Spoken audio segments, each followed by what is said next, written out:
For the first time, De'Aaron Fox heads to Sacramento to play against the Kings when the San Antonio Spurs roll into town. And heading into that game, Fox has revealed the truth behind his situation with the Kings, and it is shocking. The complete opposite of what we thought was actually going on in Sacramento. I'm Trevor Lane. This is the Basketball Bulletin. As we push for 20,000 subscribers, help us out. Hit that subscribe button. Joining me is Donnie Freeman. Donnie, I did not see this coming. I knew there was obviously a lot of drama going on with the Kings, their dismissal of Mike Brown, but now De'Aaron Fox revealing that he actually wanted out because, in part, Mike Brown got fired, saying, I've been here going on my 8th year. If Mike gets fired, I'll be going on my 5th coach. And I told them, I'm not going to play for another coach. I'm going to play for another team.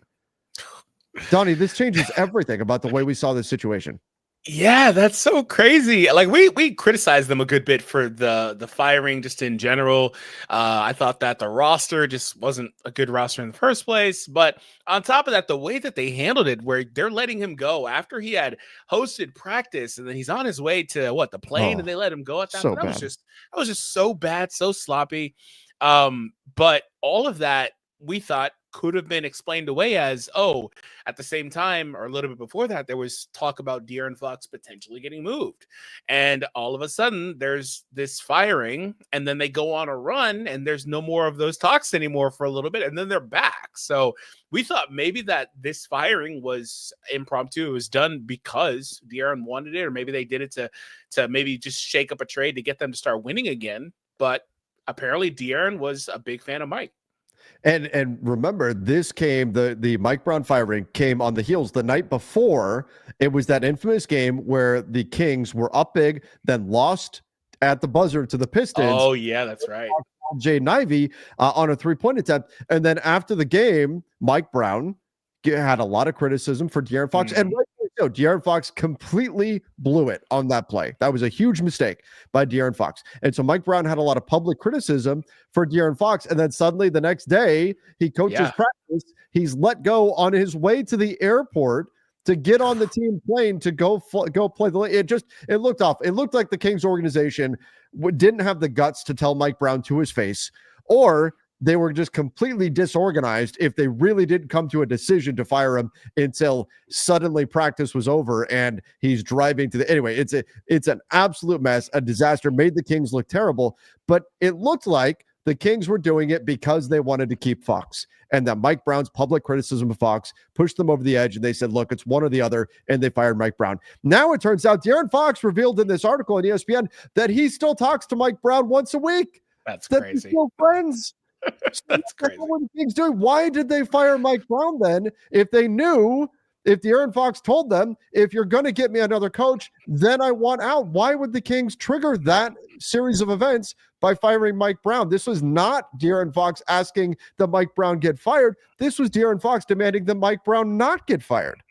And they still turned around and did it. And maybe that's why it was so it seemed like it was just out of thin air almost that they wound up firing the way that they did. Maybe that was because they were going back and forth about it, because we were like, why would you let him coach the practice? Like, wouldn't you want to get your new coach in there to maybe just talk to the guys, maybe just give them some outline of what they should be out there trying to do or whatever? Like, no, but they let him coach the practice and all that stuff. But it just seemed like it was thrown together, happened last minute type deal to me. And maybe that's part of the reason why. I vaguely remember, it's been so long since this happened, it was around Christmas. I vaguely remember a report on this where they were saying some of the things that we were kind of already talking about, that, it's another one of those hit pieces on, after something, the way that you portray a situation. And they were basically saying that, Mike Brown has lost the locker room, some of those things like that. And again, all this kind of goes away when they start winning those games. They go on a run immediately thereafter, right? So it's just all pretty crazy. Yeah, and this is so after all this went down, De'Aaron Fox obviously was not happy with this. Said that some guys on the team during Mike's extension, remember they had just extended Mike Brown, right? So now Mike Brown is getting paid. I think he's getting paid for 3 more years to not coach the Sacramento Kings. Not a bad gig if you can get it right. He's getting paid to not coach. Wasn't he coach of the year last year?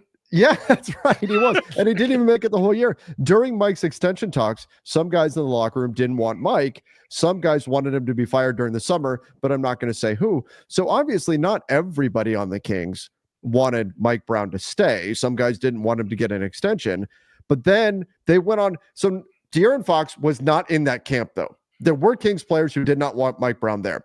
De'Aaron Fox was not in that camp. He wanted him there.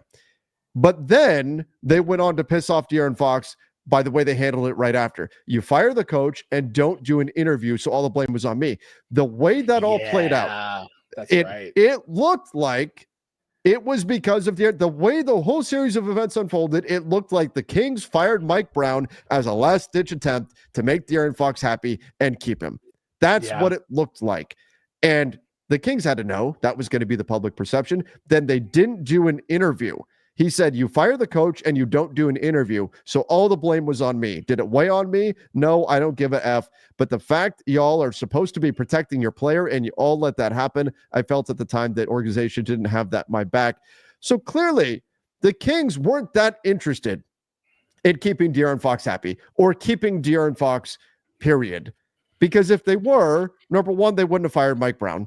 And you can argue that was the right decision to fire him or not, right? But De'Aaron Fox did not want that to happen. But number two, if you do fire him, you're going to back up your player and you're not going to leave him hanging out there to deal with the public perception that he's the reason why Mike Brown got fired and be seen as a coach killer. And the organization consciously made the decision to allow that to happen. So I don't blame De'Aaron Fox at all for wanting out, given the fact that the organization made it very clear that they didn't want him.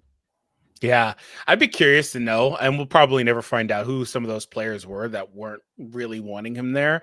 But what that tells me on that piece is that there was division in the locker room, and you can't have the division. You have to have everybody working in unison towards one true goal, whatever that is. But that tells me there was some division there. Maybe there was some things they didn't see eye to eye on philosophically or whatever it was. But on the other piece, the more we talk about this, because it just was so long ago and so much has happened, the trade deadline, I totally forgot that they really just basically let it play out. We talked about that too at the time. That's why we were also like pretty sure this was something that he wanted, because nobody said anything about it. Like, they just left it out there and let it hang. And basically all of it goes to Fox in response to this firing that they were getting flamed for anyway because of the way they handled it.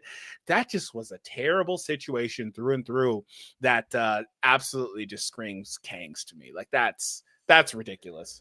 And you know what's frustrating about that, Donnie? When you say Kangs, like here they are. They're the 9 seed right now in the West. They're half a game back of the 8 seed. They're a game and a half back of the 7 seed, 2.5 games back of the 6 seed. They're not out of things by any means. But it felt like we had turned it around. It felt like we had turned the corner. Light the Beam was an exciting, fun thing. You had a young team that was scoring tons of points. They were an exciting group. They finished high in the West. Yeah, they didn't have a deep playoff run, but they were back in the playoffs after missing for 17 straight years. They missed the playoffs. They were back. It was like, okay, the Kings are fun again. Fans were getting bought in and all of that.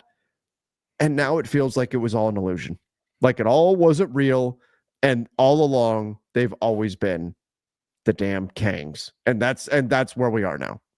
Yeah, absolutely, I agree with you. I will say, while we're covering the doom and gloom as this has popped up, because De'Aaron's about to make his way back, they have been pretty good. 7 of their last 10. So I mean, post coach switching, I mean, they've had some ups and downs. Obviously, you can argue whether or not they should have gotten more for De'Aaron, but for now, I mean, they're probably happy kind of remaining in the middle of the pack. And I like what has transpired for San Antonio, aside from the Wemby thing, of course, but I do like what has transpired. On the Wemby thing, on a side note, Mark Stein just said the Spurs say Victor, while still ruled out on season due to the deep vein thrombosis, was cleared to fly by the team doctors to be in Sacramento today against the Kings for De'Aaron. That's a great side. That's a great side. Normally, when you have a PE like that, they do not want you flying on a plane. That's one of the big no-nos. So, that's a great sign right there. I'll say this, Donnie. I think ultimately it boils down to with the Kings. It boils down to this. I think you can argue that firing Mike Brown was the correct decision. I think you can argue that trading De'Aaron Fox was the correct decision. Now, whether or not you like the return or whatever, you can argue against those things too, but you can argue those were the correct decisions for the franchise to move forward. You can make that argument. What I think they missed on was how they handled it. How they handled those situations is where they did not come out looking good in all of this. Yeah, I completely agree with you. I just don't like what they did initially. And that's one of those things that, like, anybody else that goes there, whether it's a player or somebody else like a coach, is gonna think of that and is gonna know that, and maybe that'll sway a decision or whatever. You just can't handle things that way, and that's largely been the way the Kings have handled things for forever. So, is it truly that different? No, but should it be happening? No. All right, everybody, let us know your thoughts on the Sacramento Kings and their current situation in the comments down below. Shocking that now De'Aaron Fox sets the record straight and reveals that he did not want Mike Brown fired. He is still friends with Mike Brown, and Mike Brown's firing is actually a big piece of why he asked out and wanted to leave Sacramento. Changes our whole perception of this situation. So give us your thoughts in the comments down below, and go check out our earlier video today. We've got a lot of stuff going on, a lot of things going on around the NBA right now, but some more stuff coming out on Luka. Quentin Grimes firing back on the narratives out there about Luka Doncic right now. So go check that one out right now.